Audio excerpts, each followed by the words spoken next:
let the community know of one of the first instances of police killings in their city, like happened with my father, and like this is his name and this is his story.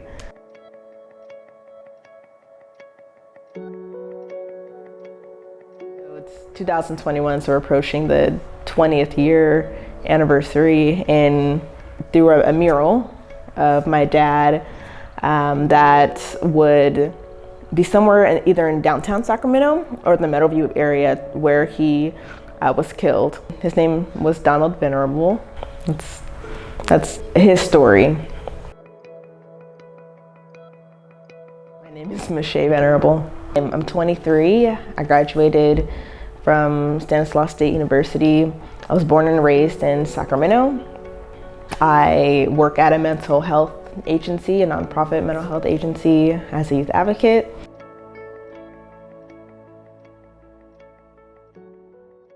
Item number 5 is to review a request that we received to erect a Black Lives Matter sign at McClatchy Park. And 2, to also pass a motion to recommend to the City Council to either A, deny the request, or B, approve the sign placement by accepting the sign as the City of Sacramento's government speech. I'm here today to talk about the piece I made back in late May 2020.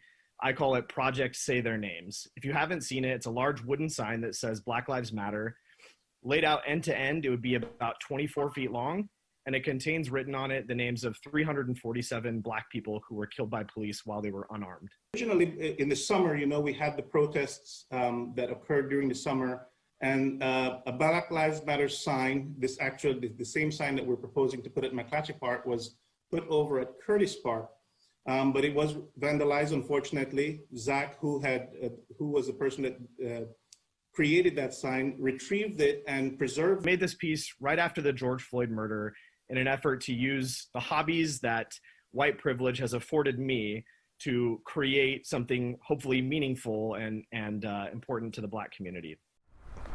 Don't get me wrong, obviously I think this art piece, I think it should be there. Black Lives Matter in middle of McClatchy Park. And it's gonna stay there and I guess be protected over. I'm here for that, don't get me wrong, I'm definitely here for that. But cause I think, okay, well, is the city gonna put money into this, And if they are, then I'm gonna be pissed about that. Because I'm looking at this and I'm going through every name line, they're in alphabetical order. And Donald Venerable isn't on here. I know these are Sacramento victims of police violence, in Sacramento. And yeah, he always gets left out. I just want to get a little Sharpie and just put it in there. And I will. If it's going to be up there, I'm going to go ahead and, and it's always me having to share this story for the first time, which I'm willing to do for so long. It doesn't get easier to do for sure. It just, and there's also the need for it to go to council because we need for council to adopt it as government speech.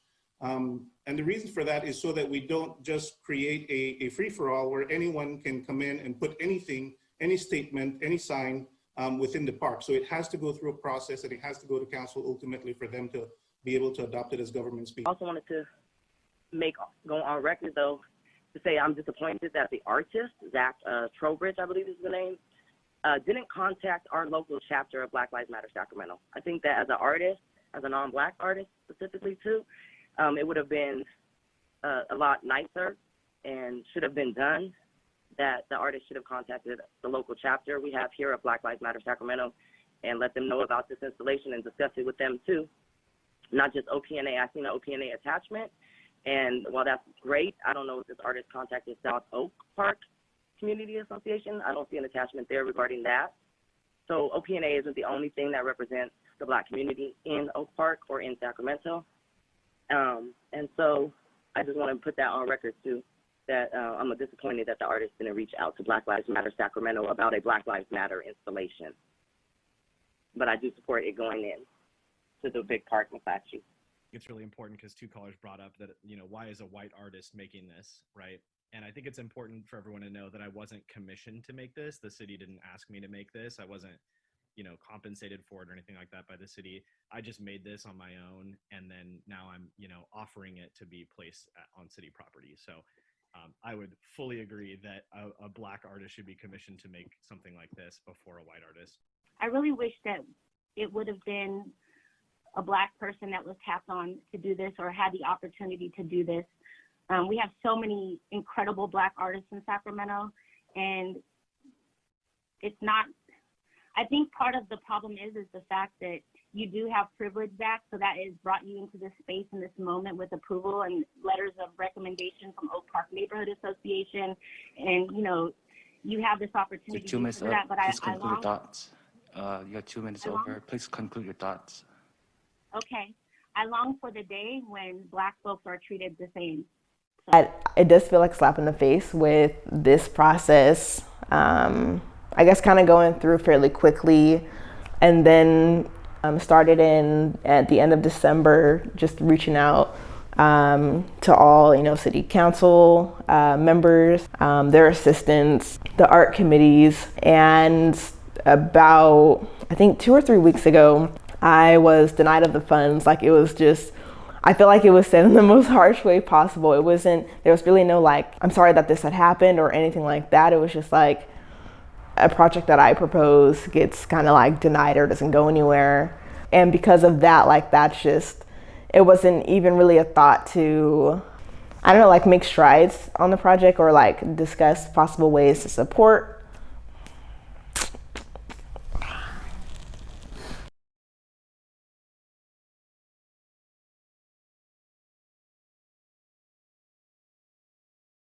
I have a couple of questions for the artist.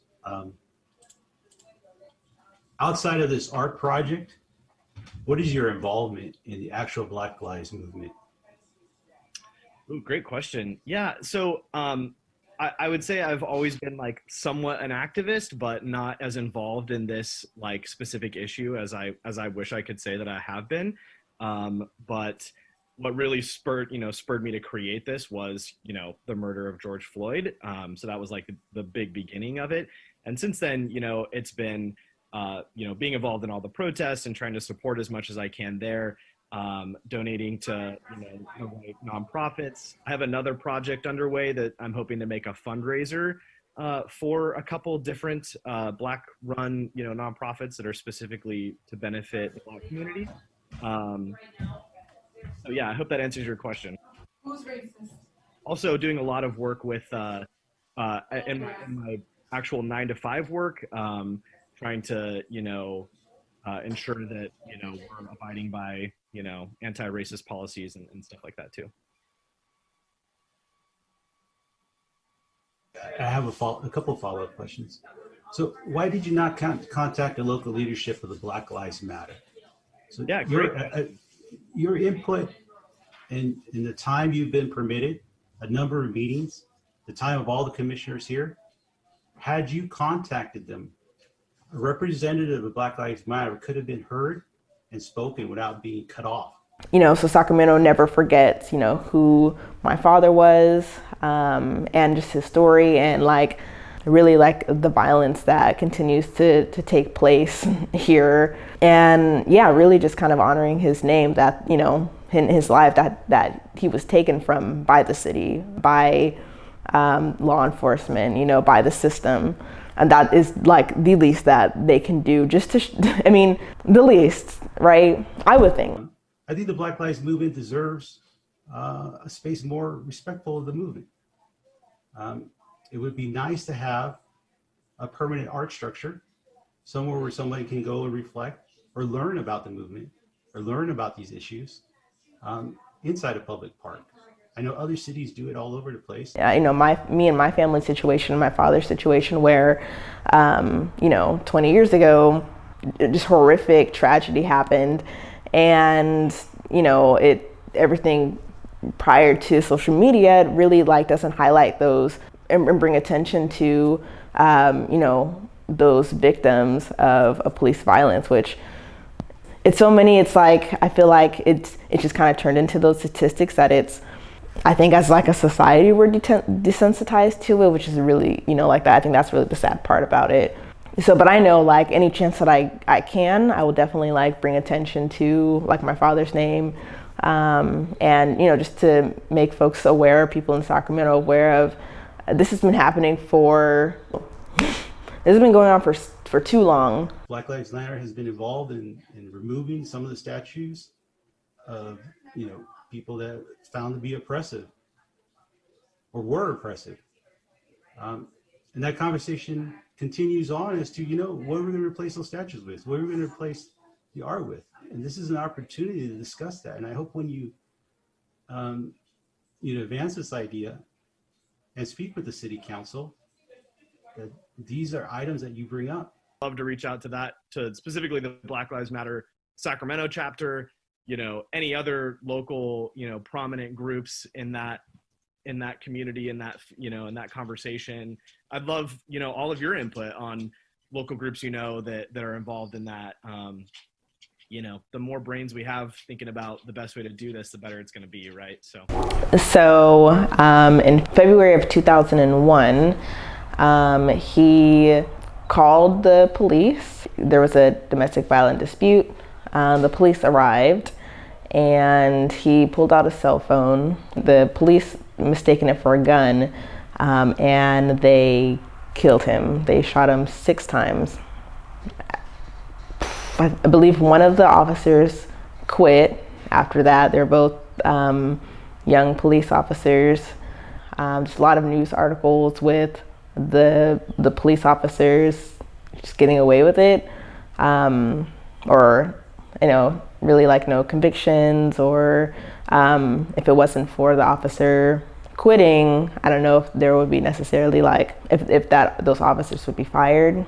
Where were you? I was 3 years old.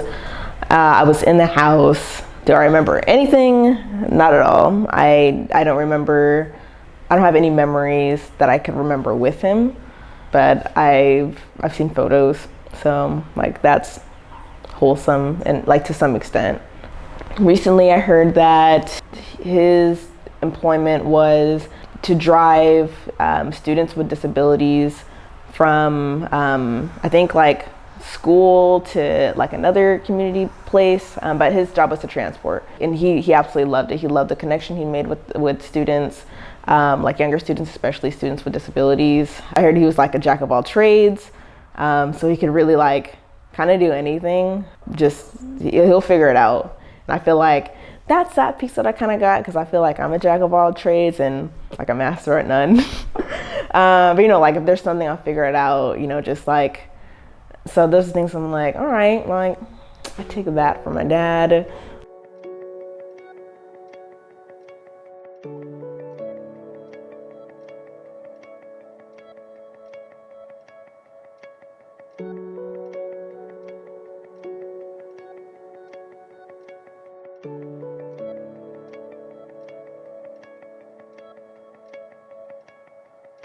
Thank you for contacting Mayor Steinberg's office.